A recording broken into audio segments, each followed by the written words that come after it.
বাঙালির ঐতিহ্য বহন। চলুন তুলে ধরা যাক বাঙালির পাতের সংস্কৃতির স্বাদকা। নমস্কার, শুরু করছি আজকে নতুন গল্প।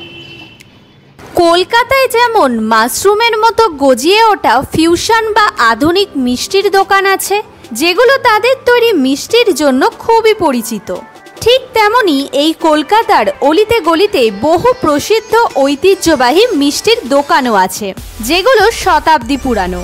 কিন্তু জানেন কি, এই মিষ্টি তৈরির জন্য যে ছানার ব্যবহার আমরা করে থাকি তা কিন্তু পর্তুগিজদের হাত ধরেই আসে। তবে ভাবছেন নাকি পর্তুগিজরা বাংলায় আসার আগে কি বাংলার মানুষ মিষ্টি খেত না? তাহলে বলি, হ্যাঁ, অবশ্যই খেত।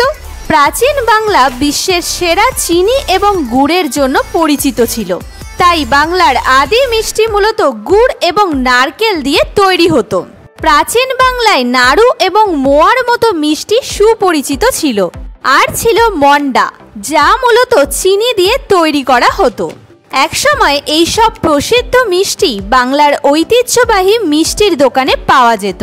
তবে পরবর্তীকালে এই প্রতিযোগিতার বাজারে টিকে থাকার জন্য তারা সৃষ্টি করলো নতুন স্বাদের নতুন ধরনের সব মিষ্টি। তেমনই একটি ঐতিহ্যবাহী মিষ্টির দোকানের সন্ধানে সেদিন আমরা গিয়েছিলাম বউবাজারে।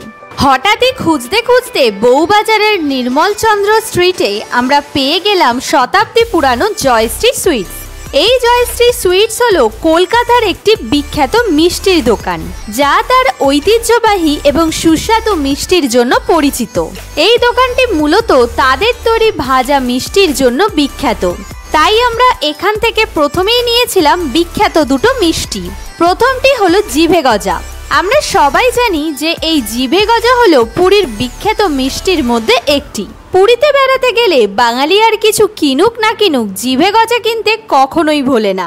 যদিও জিভে গজা মিষ্টির উৎপত্তি স্থল নিয়ে সুনির্দিষ্টভাবে কিছু জানা না গেলেও এটি মূলত বাংলা তথা সমগ্র পশ্চিমবঙ্গ এবং উড়িষ্যা রাজ্যে জনপ্রিয়।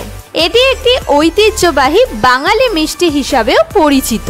তবে এই দোকানের জিভে গজার স্বাদ ছিল বেশ ভালো। আর দ্বিতীয়টি হলো ক্ষীরের চপ। এই ক্ষীরের চপ হলো ক্ষীর দিয়ে তৈরি একটি মিষ্টি।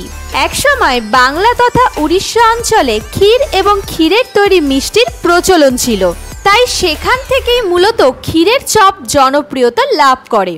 আবার কিছু সূত্র অনুযায়ী ধারণা করা হয় যে ক্ষীরের উৎপত্তি মূলত প্রাচীন ভারতে, যেখানে দুধকে জাল দিয়ে ঘন করে বিভিন্ন ধরনের মিষ্টি তৈরির প্রচলন ছিল।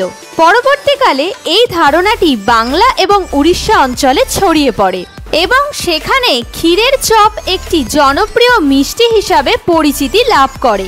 তবে সত্যি বলতে এই দোকানের ক্ষীরের চপের স্বাদ কিন্তু ছিল অসাধারণ। এছাড়াও এই দোকানে পাবেন নানান ধরনের নানান স্বাদের সন্দেশ এবং মিষ্টির ডালি। তাই এরপর আমরা নিয়েছিলাম আম সন্দেশ।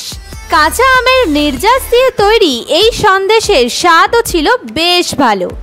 আর এই দোকানের এই সমস্ত মিষ্টি এবং অন্যান্য সুস্বাদু মিষ্টির স্বাদ পেতে চাইলে ঘুরে আসতে পারেন দোকানটি থেকে। পুরো লোকেশন দেওয়া রইল ডেসক্রিপশন বক্সে।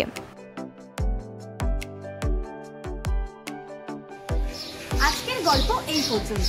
এরকম নিত্য নতুন গল্প শুনতে আমাদের চ্যানেলকে লাইক, কমেন্ট, শেয়ার, সাবস্ক্রাইব করে আমাদের পাশে থাকবেন। ধন্যবাদ।